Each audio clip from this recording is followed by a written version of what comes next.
Hi, it's Penny here, and today I'm going to be talking about all the books that I read in May. So I read 13 books in May, and as usual I'm going to do this book battle style where I pair up all the books and I battle them against each other until we come up with the best book of the month. So I'm going to start with some science fiction and the one thriller I read in the month, then a couple of children books, and then I'll get into all the main fantasy books that I read during the month. So if you do want to skip to a particular section, I will leave timestamps down below. Otherwise, let's get into the battles. So our first battle is going to be all New Zealand authors, because I did do a vlog earlier in the month where I read all New Zealand authors.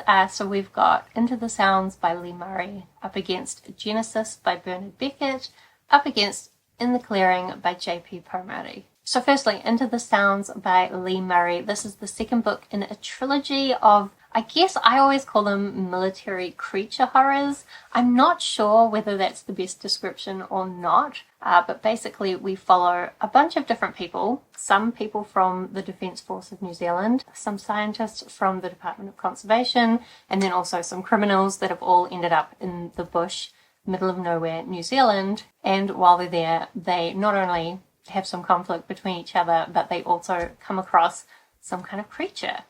In this book in particular, we're down in Fiordland near the beautiful Milford Sounds, and while they're there, they come across these turehu, which are kind of based on this Maori Fae type mythology. The criminals decide this is a great opportunity to steal an amazing scientific specimen, and then the good guys of course are trying to save the day. Now I would never have thought that I would like military creature horror, however I really love the way that Lee Murray builds in the action of these books. Again, I don't normally like action, but I love these ones. I love the New Zealand feel and the inclusion of Maori mythology, and also I love that Lee Murray doesn't shy away from like really horrific things happening, and just there's so many moments where the way she describes it, I find myself cringing as I imagine what's happening to these characters. So I really love this series, and I really love this specific book as well. Then we have Genesis by Bernard Beckett. It's a little bit hard to talk about the synopsis of this. It's kind of a science fiction with a little bit of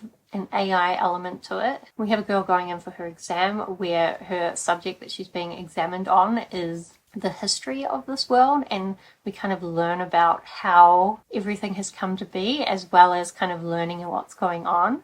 I will say you kind of get a story within a story, because within the exam she's telling parts of the history as a story, and I didn't like those bits so much, even though there is a lot of really good philosophy in there around artificial intelligence, but the actual story I feel like was lacking a little bit, just needed a little bit more depth and substance, and the characters needed to feel a bit more real, although you could argue that maybe they don't feel real because there is that AI element in there. But I guess what I would say is, like, overall I didn't feel like it was quite everything that it could have been. It didn't live up to its potential, but I also think it had a lot of really interesting ideas in there, which makes it worth the read regardless, especially if you're interested in artificial intelligence. As well, there's kind of a twist, and I think if you don't guess the twist, then it will be a lot better. But I guessed the twist, so bummer for me. Then we have In the Clearing by J.P. Pomare.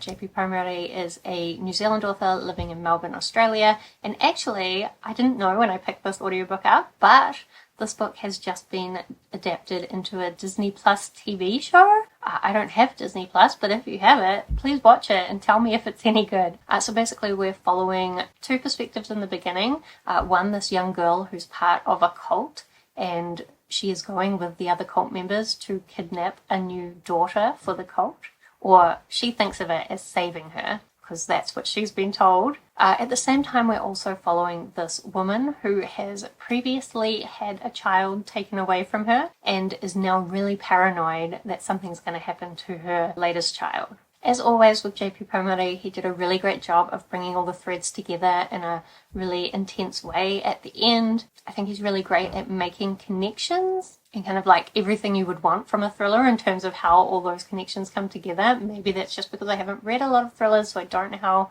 all the typical twists work. I do know with thrillers, like the more you read certain twists, the less impact they have on you. But I thought the twists were really good. The only thing I thought with this one is that, like, often J.P. Pomare writes really unlikable characters, unlikable all characters, but particularly the main character, and that's also true in this one. But in this one particularly, I think it meant the ending didn't have the same impact because I didn't really care about the character. So it would be interesting to see whether the TV show manages to make her more likable. Because I think for me, she just came across as such an unreliable narrator that I never felt like I could trust anything she was saying. But in the TV show, you'll actually be seeing her doing things, so you don't need to trust her to know what's happening. Anyway, if I am putting these 3 books up against each other, the one I enjoyed the most was definitely Into the Sounds by Lee Murray. I don't expect it, but I love the action of these books, and I love, I guess, the horrific things that are happening to the different characters. Then for our children's book battle, we have Marianne and the Bad Luck Mystery up against The Moth Keeper by Kay O'Neill. So both of these are like children's graphic novels. I have returned both to the library. That's where I got them both from. Firstly, Marianne and the Bad Luck Mystery is an adaptation of the original Babysitters Club series. As I've said a million times, this was my favourite series when I was a kid, just about this group of babysitters and all the life lessons they learn along the way while they look after these children and have all sorts of shenanigans. In this one, Marianne gets this chain letter, which I found a little bit strange in modern day times when I don't think anyone would ever get an actual chain letter in the mail. But she gets a chain letter, and because she doesn't forward it on, she thinks maybe she's now got bad luck.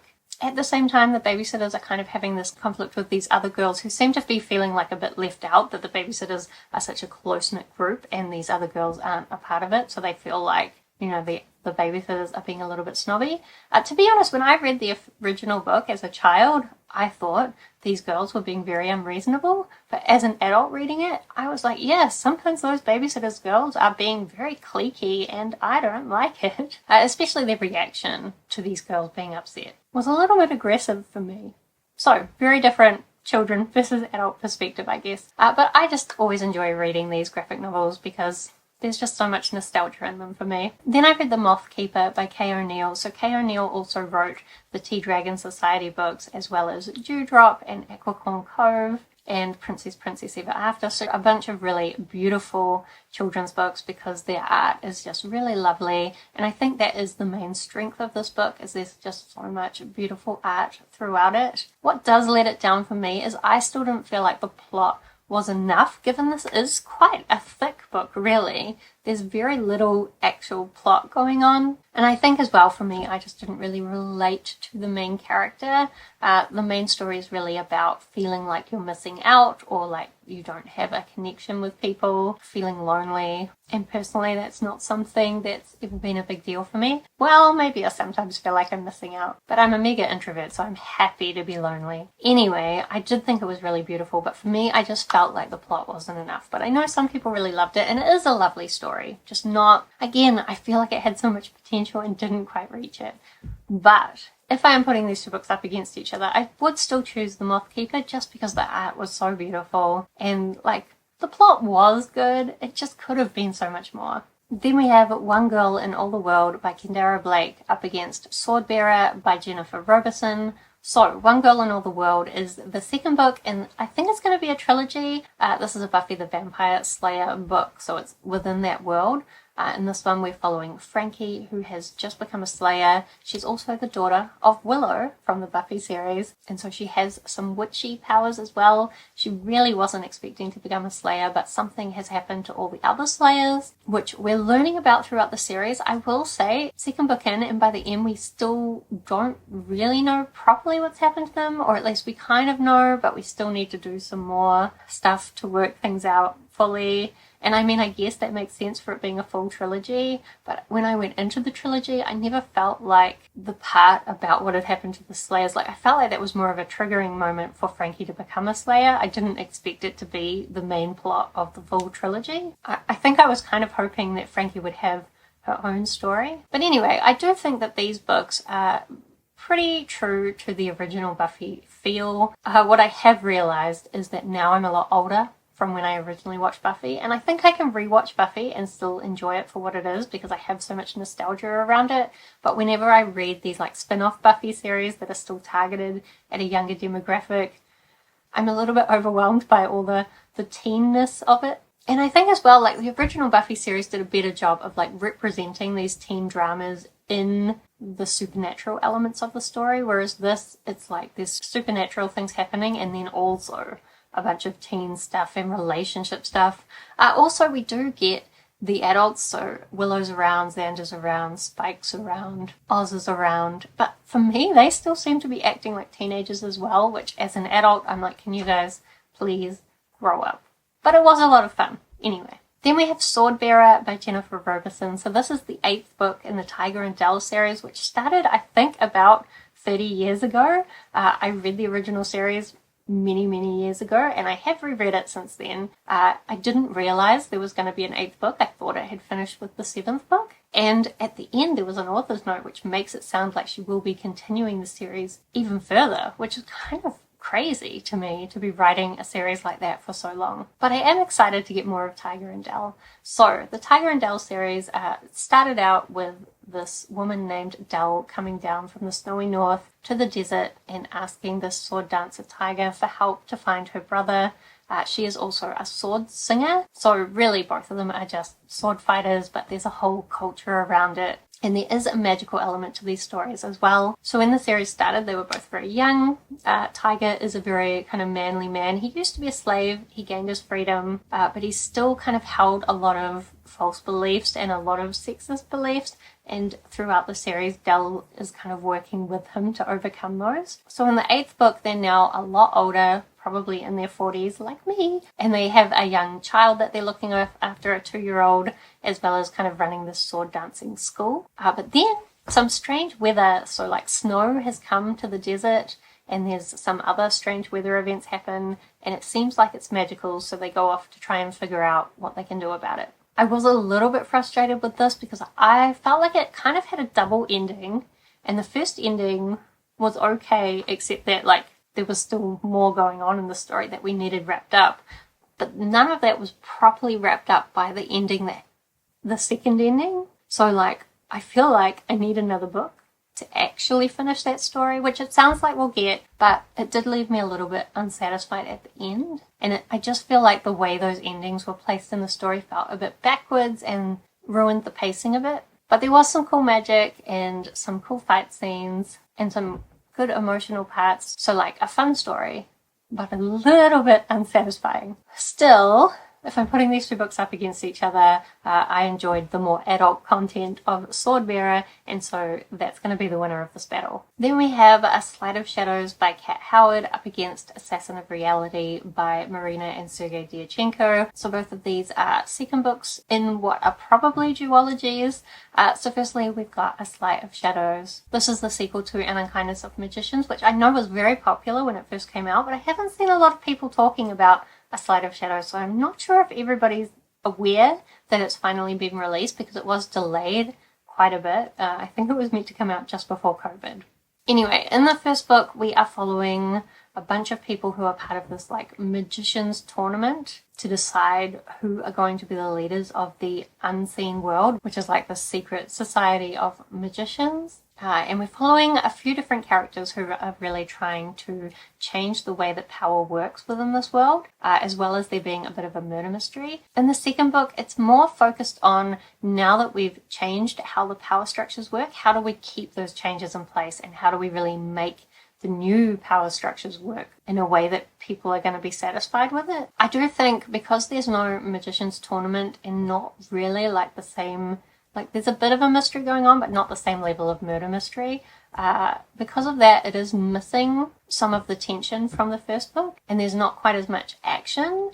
I do think the story still kind of has the same emotional weight, and I really like the themes of investigating how power changes can be solidified. And there is also like more development of kind of the foundation of the magic in this world, which I thought was really interesting. I do think I would have liked to get a lot more of it, and this book was a lot shorter than I would have liked. So I'm really hoping we'll actually get a third book, because I would love to get more of this world. Then we have Assassin of Reality by Marina and Sergey Dyachenko. So this is the sequel to Vita Nostra, which I absolutely love, even though it's very strange. So in Vita Nostra, we have this young girl, and she gets approached by this man who asks her to do these strange tasks. And by completing these tasks, she ends up getting into this Institute of Special Technologies, where the classes are very strange, and if they don't perform well, there are negative consequences for their loved ones and their family. So it's almost a magic school story, but I always hesitate to say that because it's not like a lot of magic school stories, because the magic is very abstract and not understandable. But I really love a lot of the concepts in the story, as well as kind of this metamorphosis that a lot of the characters are going through. And I really liked how that represented, I guess, the metamorphosis you go through in your university years. So the second book kind of follows on from our main character's exam at the end of her third year and follows through her final 2 years of schooling. There's a bit of a romance, which I wasn't a fan of. It's a little bit insta-lovey. However, I do think it was important for kind of some of the themes that the story was looking at. And there were still some amazing concepts in the sequel, but again, not quite as good as the first book. But it did give me a sense of closure that the first book didn't give me, so I'm glad we got it. I don't think there will be any more books in this series, just because Sergey Dyachenko has now passed away, which means probably no more books. I do think with this one, it's quite strange. I think one of the criticisms of this is it's not as abstract and unknowable as the first book. But I also think that's only true because the first book laid so much foundation that now we can deal with concepts that would never have made sense to you if you hadn't read the first book. So definitely read the first book before you read this one. But I really loved it. So if I'm putting these two books up against each other, I kind of don't feel like it's fair, because A Sleight of Shadows is really not trying to be much more than a urban fantasy with some good strong themes and some likable characters and some very unlikable characters. I did like that they all got what they deserved. But Assassin of Reality is really stretching reality. It is true. I know some people don't like that, so if you don't like that, try A Sleight of Shadows. But I really like it, and so I'm going to pick Assassin of Reality to go through to the next round. Then we have the two books that I have physically, so both The Gathering Storm by Robert Jordan and Brandon Sanderson up against The Gathering Storm by Kate Elliott. So both of these books have the same name. I did a vlog where I read them both at the same time. I just find it very amusing that I ended up with two books with the same name on my shelf, both epic fantasies. Let's talk about this one first. I noted in my vlog, very good for leaning on these books. They're nice and chunky. So this one here is the 12th book in the Wheel of Time. I have been struggling my way through the Wheel of Time. To be honest, in the 8th book, I gave up. And I read the plot summaries up to book 11, mainly because I wanted to read these ones at the end, which were written by Brandon Sanderson, to see if they got better. What I will say about this one, the first half, still awful and a struggle. The second half, not amazing, but almost good, which relative to the rest of the Wheel of Time struggle that I've been having, that actually makes it amazing. I did like the first few books on the Wheel of Time. Otherwise, I don't think I would have even gotten into it. But I liked the first few. Then it was a big, horrible, dreadful time. And then this one gives me hope for the final two books. So in this one, we're basically following a group of young people from this middle of nowhere town, like a farming town, that get embroiled in this bigger prophecy as this bigger conflict in the world comes to pass. There is a lot of cool magic in this. I didn't feel like the series did enough with it. However, I'm hoping that we will get more of it. I guess generally with this book, I didn't really like it. I don't think the characters are likable. I don't like what it says about women, and especially the way that the men and the women interact. I don't like the way that different cultures interact with each other. I don't like that there's so many characters with similar names. But this book did give me hope. It gave me hope that the last two books will be better, so I hope it's true. Then we have The Gathering Storm by Kate Elliott. So this is the 4th volume in the Crown of Stars series. So this is an epic fantasy with, I guess, a bunch of different factions fighting over the throne. But more importantly, there is this impending cataclysm that only these mathematici, magicians that are kind of their magic is based on astronomy. They know about this impending cataclysm, and there's some people trying to make it happen and some people who are trying to stop it. There's also a bunch of different mythological creatures in here. We've got, in this one in particular, we've got griffins and centaurs and mermaids and these rock people who are kind of dragon people. Anyway, I love how this book series is escalating. I do struggle a little bit with Kate Elliott's writing. I don't know if it's just me, but I find it quite dense, and I kind of want to say, maybe I'm just dumb, but it feels a little bit cryptic to me sometimes, the way that Kate Elliott describes things. She's describing around what happens, and I need to be told what's happening. Anyway, it's not as bad as I'm probably making it sound, but I struggle with her writing a little bit. So I was lucky enough to get the audiobook for these. They're just being released now, even though this book was originally released in 2003, so 20 years old. But the audiobooks are just coming out, and I have been enjoying consuming the books that way, because before I started with the audiobooks, these were taking me 6 months to a year to read. Now I can read them in a week or two.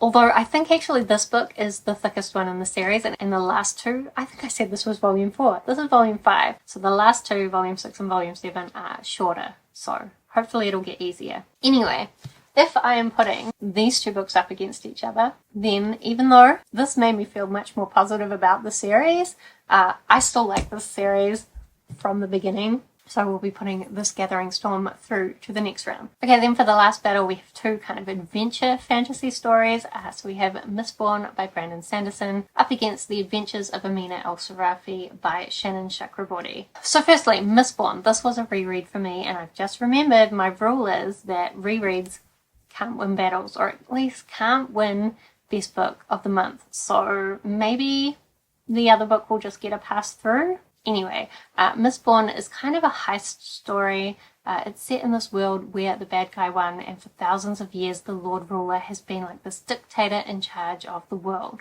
But this group of Allomancers have gotten together to try and take him down. Allomancers have this metal-based magic, so when they swallow metal, they get different powers depending on which metal they've swallowed. Certain people can only use one type of magic, but the Mistborn can use all kinds of magic. There are also quite a few other kinds of magic in this world that are somewhat linked into allomancy, and I mean, Brandon Sanderson's well known for his scientific magic systems, and I love the way that it all works in this world. As well, he just builds his magic systems into the society and into the structure of the world in such an interesting way. So this was a reread. I already knew I loved it. I loved it again. The first time I read this, I was really blown away by how everything came together in the end. On a second read, I knew how things were coming together, and it was really interesting to see how he seeded all the information. Like, some things you don't pick up on, even though they're seeded quite early, and then when it all comes together at the end, it was so satisfying. So I really love this. Then, The Adventures of Amina al-Sirafi. So this is kind of a pirate story. We have this older woman, again, I think in her 40s, just like me, but she used to be this very successful pirate with a reputation of being not very nice. But then she's retired and had a family and just kind of trying to keep to herself. But this woman comes to her and asks her to help save this other young girl, and so she's convinced back into piracy. So the beginning of the book is really just her getting her crew back together, and then, I guess, going on a bit of a quest. I did like the adventure. I thought it was really fun. I loved the crew and their dynamics. But once the crew was together again, I did feel like the pacing was a little bit slow for me, and I didn't feel like we quite got as much piracy as I would have liked. And I think for me, it wasn't quite dark enough. As well, I didn't really like Shannon Chakraborty's Daevabad trilogy. I know a lot of people did. I didn't really like it. There's a little bit that I'm not sure if it's a direct link into the Daevabad trilogy or whether, it's just similar. But that part I was a little bit concerned about because I wasn't enjoying it, but then it did get back into the adventure. Quite a bit of action at the end, which again I've talked about. I generally don't like action, so that wasn't my favourite either. But I think just overall this was a really fun story, and it did set things up for the rest of the series. I do think the setup for the rest of the series is a little bit logistical for me rather than being emotional, and I would really prefer that emotional motivation to continue the story, because at the moment I don't really care about whether I ever continue the series or not. Isn't that how I want to feel after the first book in a series? But anyway, it was fun, but if I was allowing Mistborn to win the battle, then Mistborn would be winning. But since I'm not allowing rereads to win, I guess The Adventures of Amina al-Sirafi can go through to the next round. Okay then, before we go into deciding the best book of the month, let's do a little semi-finals round. So we'll have 3 battles. Firstly, we have Into the Sounds by Lee Murray up against The Moth Keeper by Kate O'Neill, both New Zealand authors. As I said, The Moth Keeper was really beautiful and super cute, but just not enough depth to the story for me as well. I like things to be a little bit darker. I really enjoyed the horror aspects of Into the Sounds, and it really made me feel the tension. So I'm going to pick Into the Sounds as the winner of this battle. Then we have Swordbearer by Jennifer Roberson up against Assassin of Reality by Marina and Sergey Dyachenko. So I really did enjoy being back with Tiger and Dell and going along with them on their adventures and just seeing them spend time together and how they interact together. But as I said, the ending was pretty dissatisfying, and I just think there wasn't enough to the story in general for me. But Assassin of Reality is just kind of such a mind-opening experience. Maybe not quite as much as the first book, Vita Nostra, but I really loved it. I'm definitely going to be rereading it again. There are lines that I'm still thinking about that I read these by audiobook, but I want to get the physical copies so I can do some good underlining because there are amazing lines in this. So I'm going to put Assassin of Reality through to the next round. And then we have The Gathering Storm by Kate Elliott up against The Adventures of Amina al-Sirafi by Shannon Chakraborty. This is a harder battle.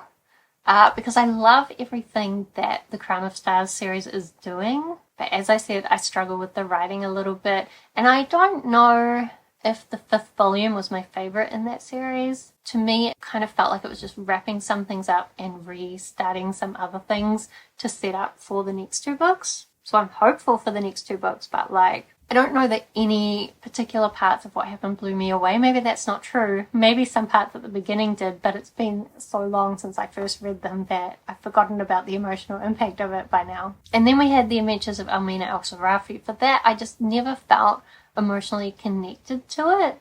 Or I guess I did, but it never felt like any of the characters were properly in danger, because it was never trying to be too serious. It was always just trying to be a fun pirate adventure, but it was lacking in the piracy. I think actually The Gathering Storm by Kate Elliott had more piracy in it than Amina al-Sirafi, even though technically there's no pirates in The Gathering Storm, but we have some people kind of on a bit of a war. What is the word? I don't know about war. Anyway, they're going off to war and they're in boats attacking people.